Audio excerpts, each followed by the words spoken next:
우리는 같이 읽도록 하겠습니다. 제가 먼저 읽겠습니다. 또한 제자들에게 이르시되 어떤 부자에게 청지기가 있는데 그가 주인의 소유를 낭비한다는 말이 그 주인에게 들린지라. 주인이 그를 불러 이르되 내가 내게 가려 그런 기관이 어찌 되느냐. 내가 보던 일을 생각하라. 청지기 직무를 계속하지 못하리라 하니. 청지기가 속으로 이르되 주인이 내 직분을 빼앗으니 내가 무엇을 할까? 땅을 파자니 힘이 없고 빌어먹자니 부끄럽구나.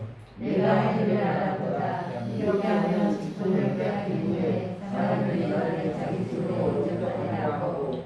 주인에게 빚진 자를 일일이 불러다가 먼저 온 자에게 이르되 내가 내 주인에게 얼마나 빚졌느냐. 말하되 기름 생말입니다. 이르되 여인의 증서를 가지고 빨리 앉아 오시리라 하고. 또 다른 이에게 이르되 너는 얼마나 빚졌느냐. 이르되 밀 100석이니이다. 이르되 여기 내 증서를 가지고 80이라 쓰라 하였는지라. 주인이 옳지 않은 청지기가 이를 제일 빼앗았으므로 칭찬하였으니 이 세대의 아들들이 자기 세대의 부모는 빚의 아들보다 더 지혜로우니라. 내가 너희에게 말하노니 우리의 재물로 친구를 사귀라. 그리하면 그 재물이 없어질 때에 그들이 너희를 영주할 처소로 영접하리라. 지극히 작은 것에 충성된 자는 큰 것에서 충성되고 지극히 작은 것에 일하는 자는 큰 것에서 불의합니다. 너희가 만일 불의한 재물에도 충성하지 아니하면 누가 참된 것으로 너희에게 맡기겠느냐. 너희가 만일 악한 것에 충성하지 아니하면 누가 너희의 것을 너희에게 주겠느냐. 같이 읽겠습니다. 짐하인이 두 주인을 섬길 수 없나니 혹 이를 미워하고 저를 사랑하거나 혹 이를 중히 여기고 저를 영중히 여길 것임이니라. 너희는 하나님과 재물을 겸하여 섬길 수 없느니라. 아멘. 오늘 본문은 불의한 청지기의 비유라고 잘 알려져 있는 예수님께서 하신 비유의 말씀입니다. 이 비유에는 청지기 한 사람이 등장합니다. 그런데 그 청지기 매우 심각한 문제가 있는 그런 사람이었습니다. 아마도 자기 마음대로 주인의 재산을 유용했던 것 같습니다.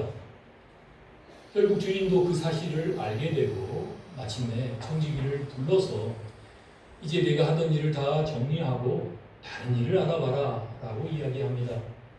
한마디로 말해서 주인이 지금 그 사람을 해고한 거죠. 이에 청지기는 자신의 신세를 한탄하다가 한 가지 고약한 꾀를 생각해냅니다. 다름 아니라 주인에게 빚졌던 사람들을 한 사람 한 사람 불러내서 자기 마음대로 그들의 빚을 탕감해 주는 겁니다. 그렇게 해서 자신이 후에 곤란한 일을 겪을 때 그들로부터 일말의 도움을 받을 수 있겠다라고 생각했기 때문에 후에 청지기가 이런 꼼수를 부렸다는 것을 알게 된 주인은 자신의 재산을 마음대로 처리한 부분에 대해서는 괘씸하게 생각했지만 그래도 그 청지기가 나름대로는 지혜롭게 행동했다라고 생각하고 칭찬을 합니다. 자신에게 손해를 입혔음에도 불구하고 그 청지기를 칭찬하는 주인의 모습은 상식적으로 봤을 때 쉽게 이해가 되지 않습니다. 하지만 당시 이스라엘의 사회 정황을 살펴봤을 때 억지로라도 좋게 여길 수 있는 부분이 있다라는 겁니다. 원래 이스라엘 사회에서는 율법의 조항에 따라서 사람에게 돈을 꾸어주어도 그 이자를 받을 수 없게끔 되어 있었습니다. 그런데 공공연하게 고리 대금업이 성행했고요. 암암리에 다들 얼마간의 이자를 챙겨왔습니다. 비유 속에 등장하는 주인도 당연히 얼마간의 이자를 받아왔다라고 생각할 수 있는 거죠. 이런 측면에서 볼 때 주인은 비록 자신이 받아야 할 돈을 다 받아내지는 못했을지라도 이자 이상의 돈을 탕감받은 그 주인에게 빚진 사람들로부터 야, 저 사람은 요즘 보기 드물게 율법에 따라서 이자를 받지 않는 아주 선한 사람이다 라는 좋은 평판을 얻을 수 있다는 겁니다. 바로 이런 의미에서 청지기는 자신이 의도한 것과는 아무 상관없이 주인에게 그래도 이로운 일을 한 것이 되는 거죠. 이런 의미에서 볼 때 주인이 그래도 그를 칭찬할 여지가 있다라고 해석할 수 있다는 겁니다. 어쨌거나 예수님이 하신 이 비유의 말씀은 정확한 그 의미를 파악하기 어려운 비유 중에 하나로 잘 알려져 있습니다. 무엇보다도 우리의 도덕적이고 윤리적인 선의 기준에서 볼 때 공의로우신 예수님께서 꼼수를 쓴 악한 청지기를 칭찬하는 부분은 아무리 생각해도 쉽게 이해가 되지 않는 거죠.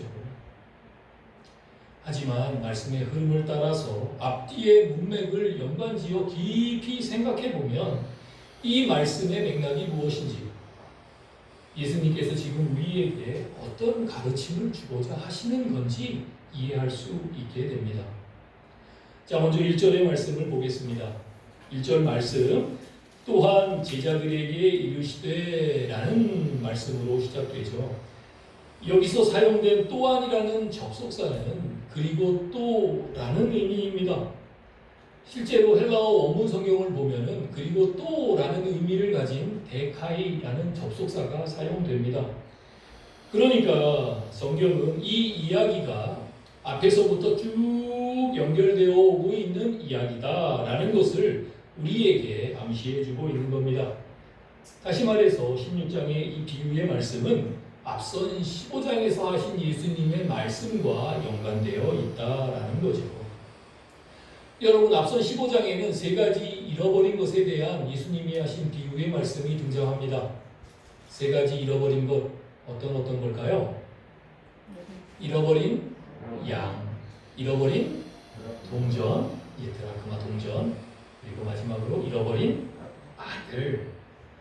자, 그렇다면 이 비유를 듣는, 예수님이 하신 비유의 말씀을 듣는 대상 누굽니까? 15장 앞부분에 기록되어 있습니다. 1절을 보면은 모든 세리와 죄인들이 말씀을 들으러 가까이 나아오니, 계속해서 2절 말씀, 바리새인과 서기관들이 수군거려 이르되, 3절 예수께서 그들에게 이 비유로 이르시되, 이 세 구절의 말씀을 읽어보면 예수님께서 지금 이 비유의 말씀을 누구에게 하고 계신지 명확하게 파악이 됩니다. 먼저는 세리와 죄인들이고요. 또한 그들을 바라보고 있던 바리새인과 서기관들입니다. 자, 그렇다면 오늘 본문인 16장, 이 16장의 말씀을 듣는 청중은 또 누군가요? 역시 16장 첫 부분에 기록이 되어 있습니다. 16장 1절, 또한 제자들에게 이르시되. 16장의 청중은 제자들입니다. 앞에서 살펴봤듯이 15장과 16장은 같은 정황 속에서 하신 말씀이지만 듣는 청중은, 듣는 대상은 각각 서로 다르다는 겁니다. 15장에서는 무리들에게, 그러니까 예수님의 말씀을 사모해서 갈급한 마음으로 듣고자 했던 세리와 죄인들, 그리고 그들과는 반대로 어떻게 해서든 말씀 속에서 꼬투리를 잡아 예수님을 제거하려고 호시탐탐 노리고 있던 바리새인과 서기관들, 그들 모두를 대상으로 예수님께서 말씀을 하신 겁니다. 그리고 16장에서는 이제 그 대상을 바꾸어서 제자들에게 또한 말씀을 하셨던 겁니다. 그래서 16장의 첫 부분이 이렇게 시작됩니다. 자, 이제는 제자들, 너희들이 좀 들어보아라. 계속해서 16장을 15장과 연결하는 중요한 요소가 하나 더 있는데, 사실 이것이 오늘 예수님이 하신 비유의 말씀을 이해하는 데 결정적인 역할을 합니다. 16장 1절 말씀 우리 다시 한번 같이 읽어보도록 하겠습니다. 16장 1절 말씀 시작.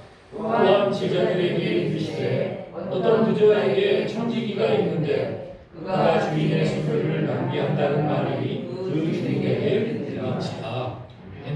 여러분, 예수님께서 지금 별도의 장소에서 전혀 다른 주제의 이야기를 하는 것이 아니라 앞선 15장의 말씀에 이어서 계속해서 연속성상에 있는 이야기를 하시는 것이다 라는 것을 염두에 두고 있다면, 여기에는 15장의 이야기와 일맥상통하는 공통의 요소가 하나 더 있다라는 것을 발견하게 됩니다. 여러분 방금 읽은 1절의 말씀에 청직이 어떤 사람이라고 기록하고 있습니까? 그가 주인의 소유를 낭비한다. 여러분 청지기는 주인의 소유를 낭비하는 아주 못된 사람이다라는 겁니다. 그런데 이 말씀 속에 낭비하다라는 단어는 헬라어로 디아스콜피조라는 단어가 사용이 됩니다. 그런데 이 디아스콜피조라는 단어가 앞선 15장에서도 사용이 됩니다. 자 여러분 15장 어디에서 이 디아스콜피조 낭비하다라는 단어가 사용될까요? 어딜 것 같습니까? 우리가 잘 아는 비유의 말씀인데 잃어버린 세 가지 비유의 말씀 중에 마지막 세 번째 비유 뭐였죠? 잃어버린 아들. 예, 즉 탕자에 대한 비유의 말씀 중에 바로 이 디아스콜피조 낭비하다라는 단어가 사용됩니다. 다름 아닌 아버지의 유산을 미리 받아서 다 탕진해버린 둘째 아들이 보여줬던 삶의 방식, 그것이 바로 디아스콜피조 낭비하다라는 겁니다. 15장 13절 말씀 제가 읽겠습니다. 그 후 며칠이 안 되어 둘째 아들이 재물을 다 모아가지고 먼 나라에 가 거기서 호랑방탕하며 그 재산을 낭비하더니. 예수님은 앞선 15장에서 잃어버린 아들, 즉 탕자의 이야기를 하셨습니다. 그런데 이 아들 어떤 사람이었나요? 말씀드렸듯이 아버지의 재산을 다 디아스콜피조 낭비해버린 그런 사람이었습니다. 그런데 예수님께서 또 말씀하십니다. 자, 여기 아버지의 재산을 낭비하는 또 다른 종류의 사람이 있다. 디아스콜피조. 어떤 부자에게 청지기가 있었는데 이 사람이 또한 주인의 재산을 낭비해버리는 그런 사람이었다. 여러분 예수님은 지금 15장에서 무리들을 대상으로 잃어버린 것들에 대한 비유의 말씀을 통해 아버지 하나님의 긍휼하심이 어떠하신 것인지를 분명하게 가르쳐 주셨습니다. 그리고 이어서 이제 제자들에게도 새로운 메시지를 주시고자 이 잃어버린 자들의 또 다른 면모에 주목하셔서 말씀하십니다.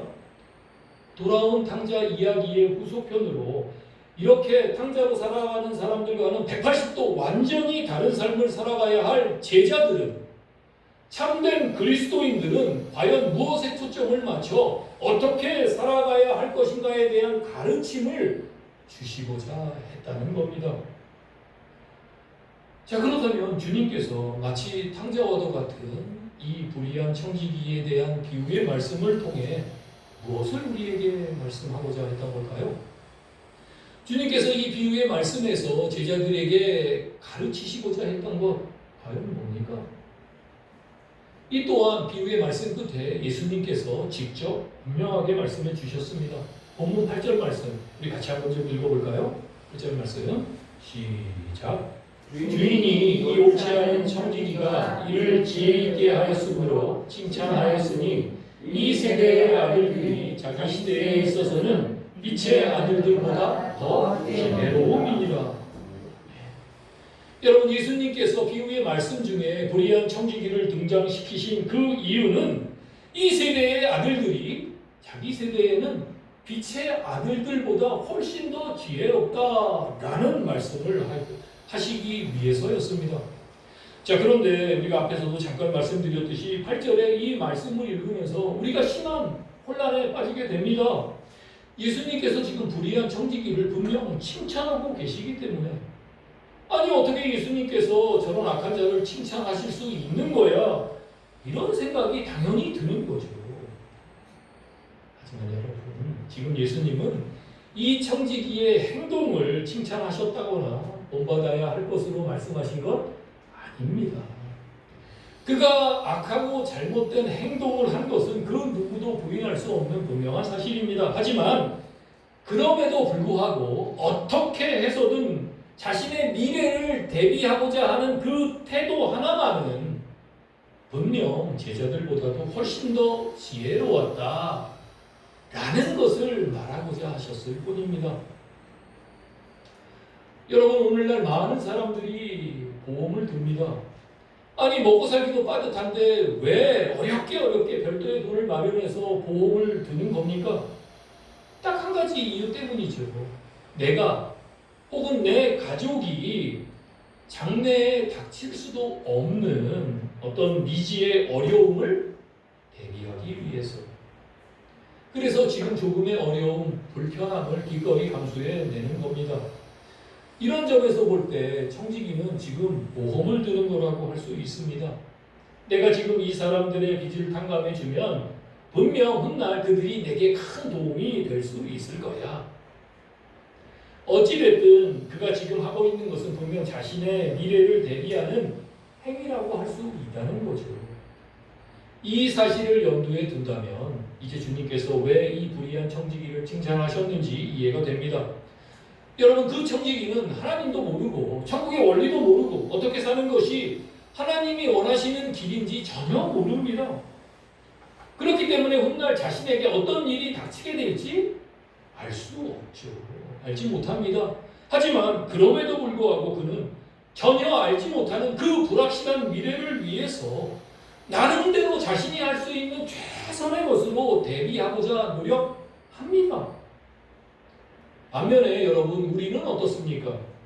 우리 그리스도인들은 하나님도 알고 이제 이 세상이 하나님의 경륜에 따라 그대로 하나님의 뜻대로 움직이고 있고, 그렇기 때문에 장차 우리에게 어떤 일이 일어나게 될지 분명하게 알 수 있습니다. 알고 있습니다. 자, 그렇다면 여러분은 장차 닥치게 될 그 분명한 미래에 준비하며 또 대비하며 살아가고들 계십니까? 이것이 예수님께서 하신 비유 말씀의 그 핵심입니다.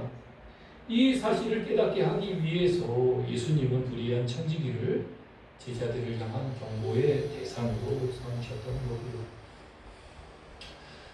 정상적인 그리스도인이라면 당연히 각자 자신에게 닥칠 그 분명한 미래를 대비하면서 살아야 한다라는 그 경고. 어떤 일이 일어날지 전혀 알 수 없는 불확실한 미래를 위해서도 나름대로 어떻게든 대비하기 위해 이렇게 저렇게 준비하며 살아가는 세상 사람들의 모습, 그것을 우리 그리스도인들이 분명하게 배워야 한다는 겁니다. 자, 여러분, 그렇다면 우리가 알고 있는 미래, 구체적으로 뭘 말하는 겁니까? 이 세상 사람들은 미래를 대비하기는 하는데 정확하게 어떤 미래가 올지 알 수 없기 때문에 이런저런 보험도 들고 연금에도 가입하고 또 저축을 하기도 합니다. 그렇다면 우리도 그들처럼 보험 들고 저축하고 어떤 연금에 가입하고 또 그러면 되는 걸까요? 여러분, 그렇지 않습니다. 우리가 바라보는 미래라는 것은 단순히 그렇게 먹고 사는 것에 국한된 것이 아닙니다. 그것을 뛰어넘어 영원한 삶에 대한 것이라는 것 분명히 기억해야 합니다. 오늘 비유의 말씀을 통해 예수님께서 미래를 대비하라 라고 말씀하신 것은 각자 자신의 노후에 대한 대책을 마련해야 된다라고 말씀하시는 것 아닙니다.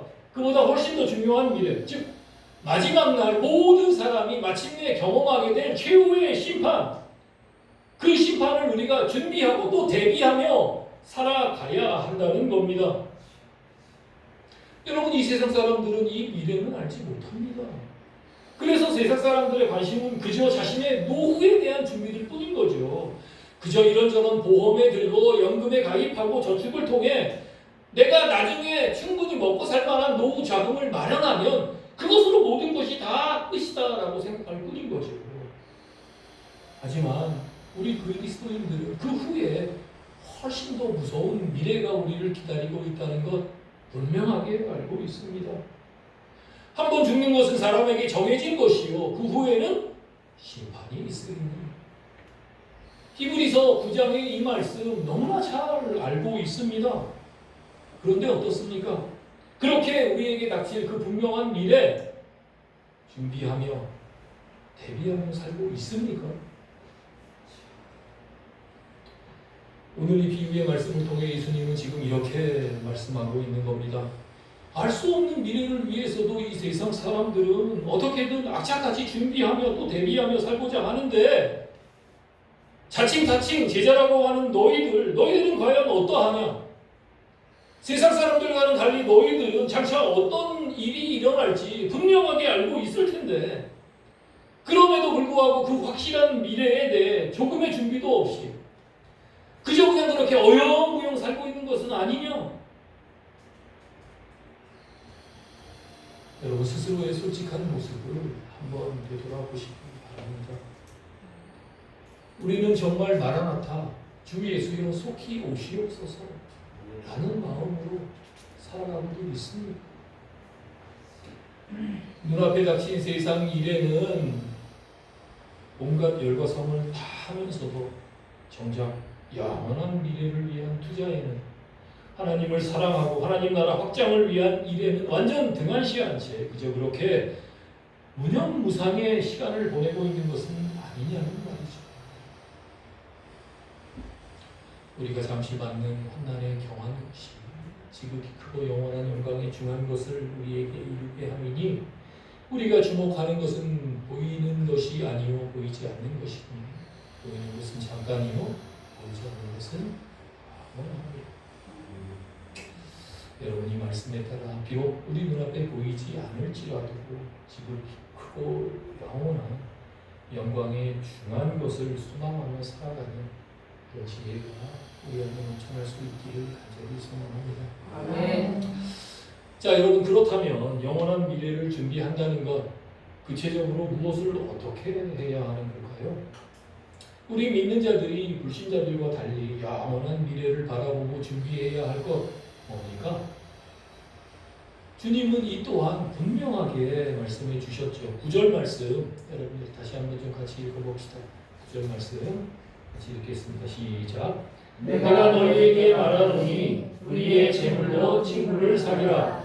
왜냐하면 그 재물이 없어질 때에 그들이 너희를 영주할 처소로 영접하리라. 아멘.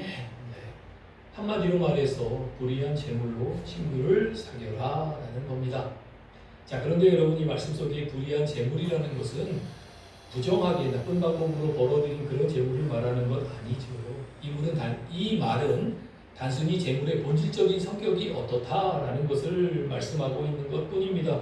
재물 자체가 이 세상에 속한 것이기 때문에 악하고 불의한 것이다 라고 이야기한 겁니다. 예수님의 말씀은 이 세상 재물을 어떻게 사용해야 할 것인가에 대해 관한 그런 의미로 이해해야 합니다. 주님은 지금 제자들에게 너희는 세상 사람들보다 더욱더 치열하게 미래를 대비하며 살아야 한다 라고 말씀하신 후 어떻게 그 미래를 대비해야 하는지에 대한 그 방법론을 또한 말씀해주고 있는 겁니다. 이런 맥락에서 볼 때 주님이 말씀하신 불의의 재물로 친구를 사귀라는 말은 돈을 이용해서 어떻게든 든든한 인맥을 구축해라 라는 의미 절대 아닐 겁니다. 주님께서 지금 우리에게 말씀하고자 하는 바가 영원한 미래를 대비하기 위해서 이 세상 재물을 어떻게 써야 할 것인가 라는 것을 기억한다면 여러분이 말씀 속에 친구를 사귀라의 이 친구는 우리 주변에 가난한 자, 소외된 자, 상처받은 자 그들을 의미한다라고 봐야 합니다. 유사한 말씀을 예수님은 산상수훈에서 이미 하신 바 있습니다. 마태복음 6장 20절 말씀 주보에 제가 찾아놨는데요. 우리 주보 보시면서 같이 한번 읽을까요? 마태복음 6장 20절 말씀 읽겠습니다. 시작. 오직 너희를 위하여 우물을 하늘에 쌓아두라. 거기는 좀이나 덕목이 해하지 못하며 도둑이 구멍을 뚫지도 못하고 도둑질도 못하느니라.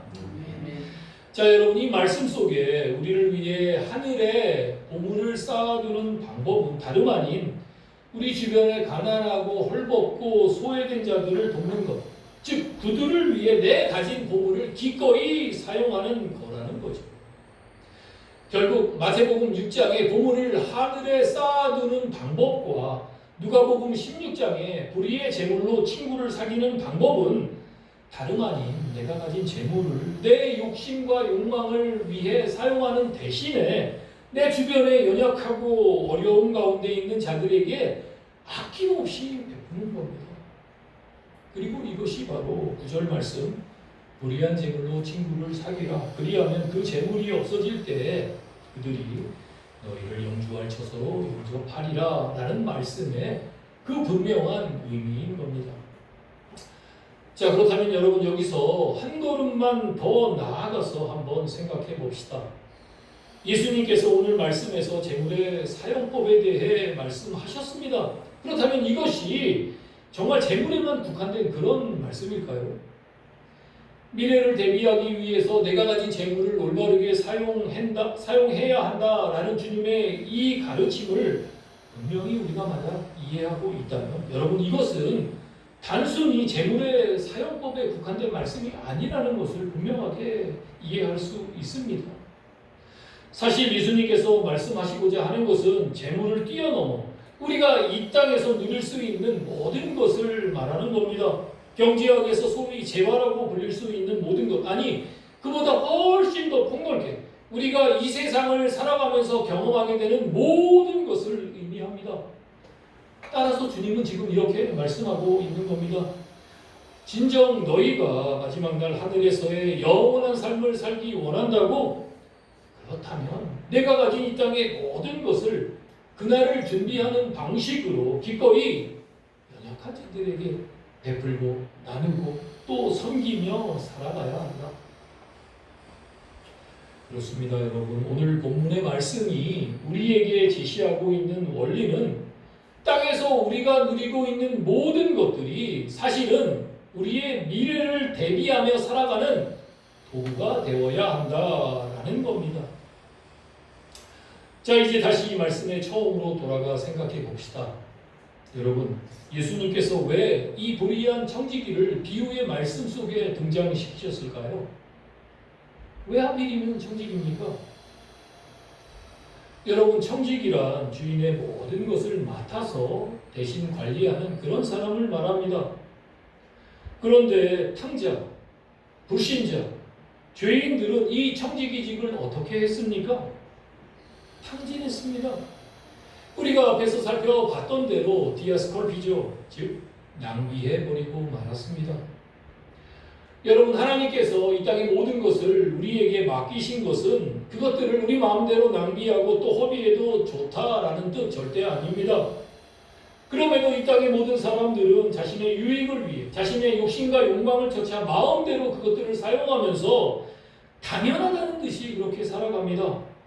하지만 지금 그런 사람들을 주님은 그저 주인의 재산을 낭비하고 있는 불의한 청지기라고 간주하실 뿐입니다. 여러분, 지금 하나님 아버지께는 참된 청지기가 필요합니다. 땅의 것을 기꺼이 하늘을 위해 사용하면서 살아가는 그런 사람들입니다. 만약 내게 재물이 있다면 그것을 내 욕심과 욕망을 위해 사용하는 대신에 기꺼이 가난한 사람들에게 나누어주는 사람. 만약 내게 어떤 재능이 있다면 그 재능을 통해 유명한 사람이 되어서 화려한 스포트라이트를 받는 대신에 성경의 가르침대로 교회의 덕을 세우는데 아름답게 사용하고자 하는 사람. 자신이 행하는 모든 일들이 땅의 부유함 그 자체의 목적이 있지 않고 하늘에 계신 주인, 즉 한 분 하나님의 만족을 향하여 있는 사람. 주님은 지금 이런 참된 청지기를 찾고 계시다는 거죠. 여러분, 우리는 그 주님의 뜻 앞에 분명 선택을 해야만 합니다. 세상을 섬기고 나를 섬기며 이 땅에서의 삶을 위해 살 것인지, 아니면 하늘 영광을 바라보고 영원한 미래를 내다보며 이 땅의 모든 것을 하늘 창고에 차곡차곡 쌓아두는 그런 삶을 살아갈 것인지. 같은 삶을 사는 것 같아 보여도 두 사람의 삶에는 현격한 차이가 납니다. 직장을 다녀도 그저 돈을 벌기 위한 목적으로 내 영광을 쫓아 살아가는 사람은 세상과 재물을 주인으로 삼고 살아가는 그런 사람입니다. 반면에 같은 직장을 다니더라도 내 인생이 하나님의 계획 안에 있다는 것을 분명히 기억하여 주신 소명을 따라 좁은 길, 험한 길 걷는 사람은 하나님을 주인으로 삼고 살아가는 그런 사람들이죠. 여러분은 과연 어떤 선택을 하시겠습니까? 소망하기는 한 분 하나님을 주인 삼아 내가 가진 작은 것 하나라도 기꺼이 나보다 낮고 어려운 처지에 있는 사람에게 나누고 베풀고 또 섬김으로 마지막 날 잘했다 칭찬받는 저 영원한 하나님 나라의 천국 잔치에 기쁨으로 참여하는 우리 모두의 복된 삶 될 수 있기를 이 시간 예수 그리스도의 이름으로 간절히 축원합니다. 아멘. 기도하겠습니다. 하나님, 선택된 하나님 나라 백성으로서 이 세상에서 과연 어떤 태도, 어떤 자세로 무엇을 대기하며 살아가야 할지 말씀을 통해 다시 한번 깊이 깨닫습니다. 부족하지만 좋으신 성령님 감당할 수 있는 능력 우리에게 허락하셔서 그 모든 세상 물질의 유혹으로부터 자유케 하시고 오직 주신 말씀을 따라 하늘 영광을 위해 아름답게 사용되는 복된 인생 될 수 있도록 주께서 큰 은혜 허락해 주시옵소서. 감사합니다. 모든 것 예수님의 이름으로 기도합니다. 아멘. 이 말씀을 생각하면서 찬송가 435장 부르며 응원하도록 하겠습니다.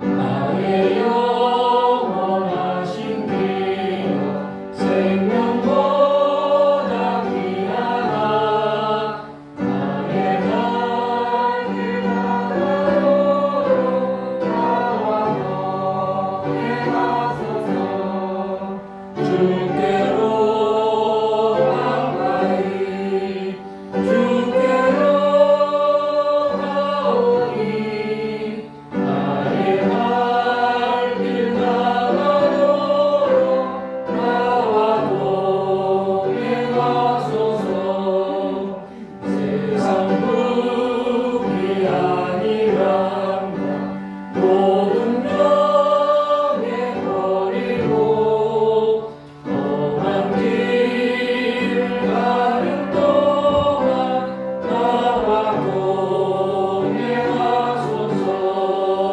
주께로 가까이 주께로 가오니 나의 발길 나가도록 나와 동행하소서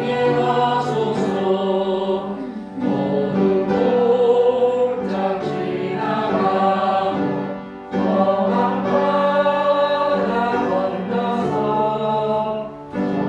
정성문에 이르도록 나와 동행하소서 주께로 가까이 주께로 가오니 나의 발길 나가도록 나와 동행하소서.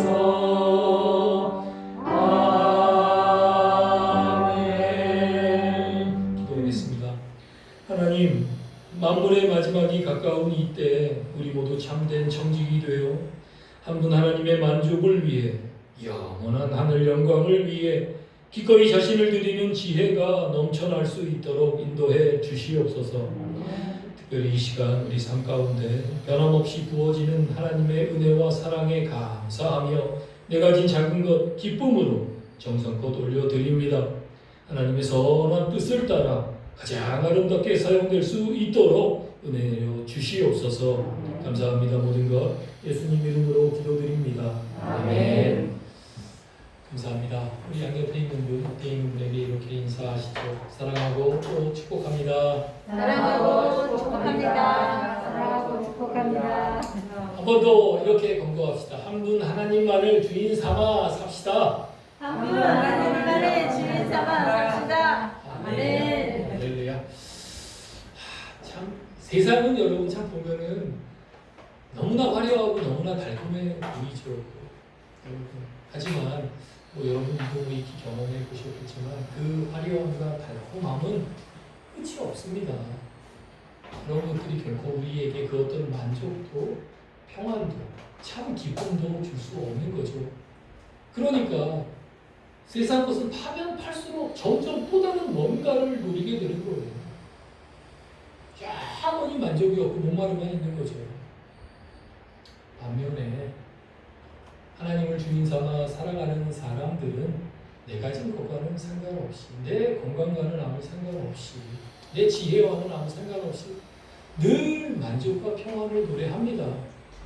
그러니까 없음에도 불구하고 나보다 어려운 사람들에게 기꺼이 나누고 베풀고 또 섬길 수 있는 거죠. 그 기쁨, 그 만족, 그 평안, 그 원천이신 하나님을 주인 삼아 살아가는 지혜가 우리 모두에게 원천할 수 있기를 다시 한번 간절히 소망합니다. 아멘. 네. 특별한 광고 없고요. 여러분 계속해서 우리 공동체 내에 유체적 또 마음이 아파서 어려워하시는 분들 위해서 생각날 때마다 기도해 주시기 부탁드립니다. 우리 다 같이 일어나셔서 마지막 찬송 드리고 축복하시므로 예배 마치도록 하겠습니다.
지금은 우리를 위하여 십자가 죽으심을 기쁨으로 감당하신 우리 구주 예수님의 한량없는 은혜와 전지전능하신 아버지 하나님의 무한하신 사랑과 우리의 삶 가운데 늘 함께 하셔서 도우시고 인도하셔서 마침내 승리케 하시는 성령의 역사가 한 분 하나님을 주인 삼아 내 가진 모든 것 하늘 영광을 위해 기꺼이 다 내려놓겠다 결단하며 나아가는 서울 평강교회 지체의 삶 가운데 이제로부터 영원토록 함께 있을지어다. 아멘.